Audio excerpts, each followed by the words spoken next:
tema do vídeo de hoje interessa a todo mundo, sabe o que é? Din din! Salário e remuneração.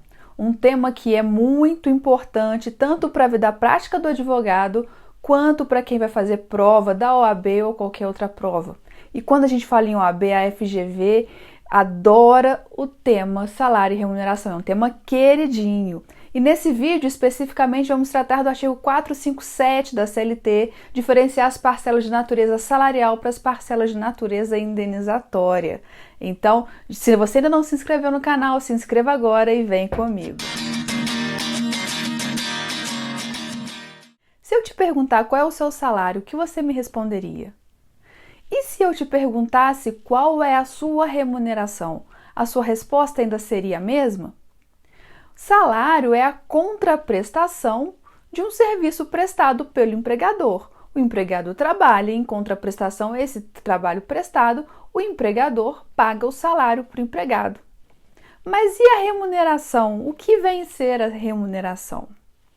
A remuneração é tratada na CLT no artigo 457 e seguintes. De acordo com o artigo 457, remuneração é igual a salário mais gorjetas. E é por isso que eu te perguntei se o seu salário é um valor e a sua remuneração é outro. Porque algumas categorias especiais de trabalhadores recebem gorjetas. E como eles recebem gorjetas, o valor da remuneração deles é diferente do valor do salário. Porque lembre sempre dessa fórmula: remuneração é igual a salário mais gorjetas. E o que são essas gorjetas? As gorjetas, a primeira característica é que ela é uma parcela paga por terceiro e não pelo empregador. O caso mais comum que todo mundo conhece é o caso do garçom. Você vai lá numa pizzaria e quando você pede a conta, vem lá cobrado na notinha o valor da gorjeta, geralmente os 10%. Já vem cobrado na nota e você paga. Mas a gorjeta pode ser também espontânea. Você vai num restaurante que não cobram gorjeta, mas você foi muito bem atendido e você quer dar uma gorjeta para esse trabalhador e você dá espontaneamente sem ser cobrado por isso.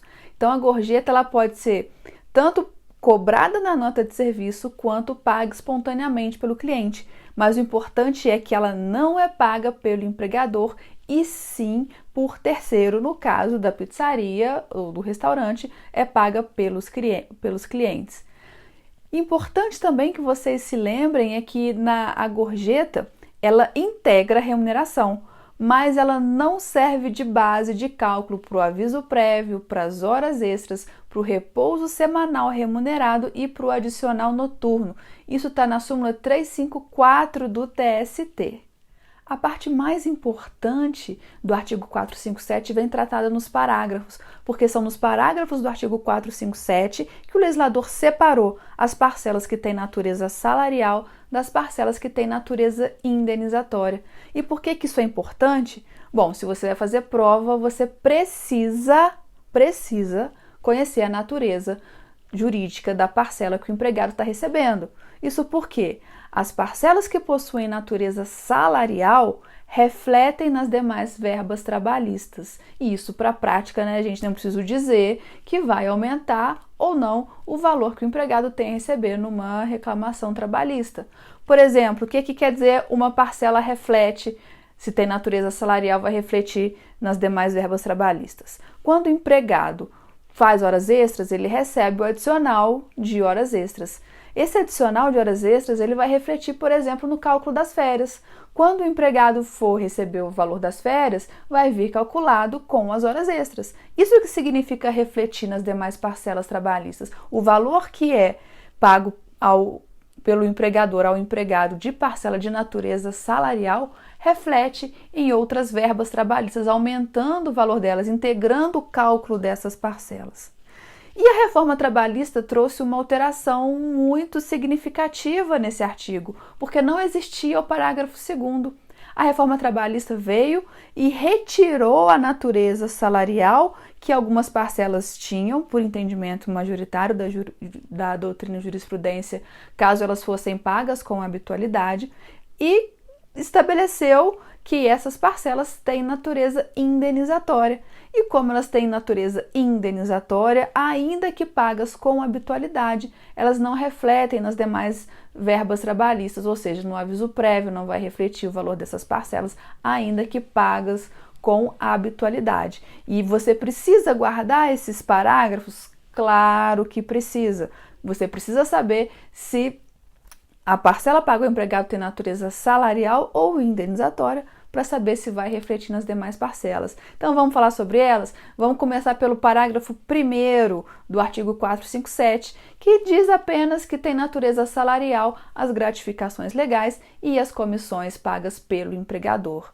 Primeiro ponto, o que é uma gratificação legal? Como o próprio nome diz, gratificação legal é aquela gratificação estabelecida em lei. A mais conhecida é o 13º salário, né? Também chamado de gratificação natalina. E as comissões pagas pelo empregador, as comissões, as percentagens sobre as vendas, né? Que é pago, por exemplo, a quem trabalha no comércio. Em cima de cada venda ele vai receber, vamos supor, 0,5% em cima de cada venda efetuada.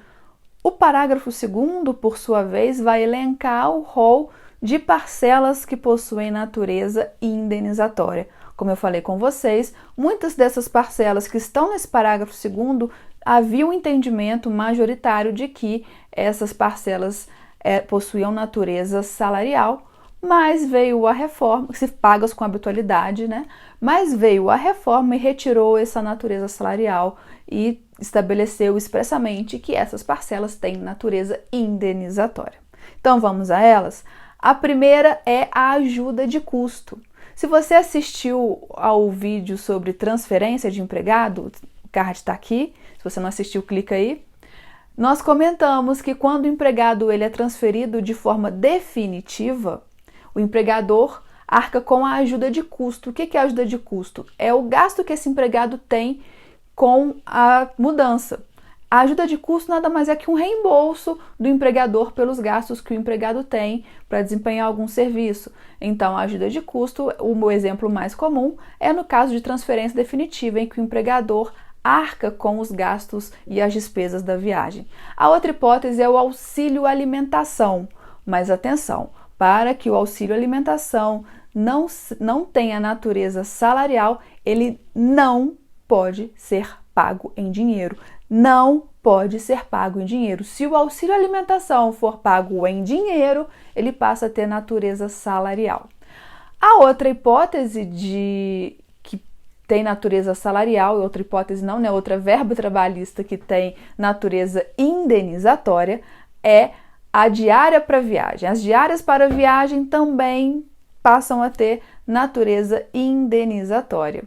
Além disso, os prêmios concedidos pelo empregador passam a ter natureza indenizatória, também criado pela reforma trabalhista. E na época da reforma isso foi muito criticado, porque é uma forma de incentivar uma fraude trabalhista. Pensa comigo, se o empregador pode estabelecer vários prêmios para o empregado, prêmio assiduidade, prêmio empregado mais competente, e vai criando premiações para, na verdade, o salário do empregado que seria de X for de X mais 300, mas sobre esses 300 ele não pagar nenhum encargo sobre esse valor, porque vai ter natureza indenizatória. Prêmio é uma forma, sim, de fraude trabalhista, mas que com a reforma trabalhista está incluído lá no rol de verbas que possuem natureza indenizatória. E os abonos? Os abonos também possuem natureza indenizatória, incluído no parágrafo 2º do artigo 457. E a parte mais importante desse parágrafo 2º do artigo 457 é o finalzinho, a parte final, que vem expressa no próprio parágrafo 2º, que as parcelas elencadas como de natureza indenizatória não integram a remuneração, não incorporam e não podem ser base de cálculo de outros encargos trabalhistas e previdenciários. Ou seja, repita comigo, não incorpora, não integra e não é base de cálculo nem para fins previdenciários e nem para fins trabalhistas. Percebam como isso desonera a folha de pagamento do empregador. Não que isso seja ruim, só estou fazendo uma pequena observação.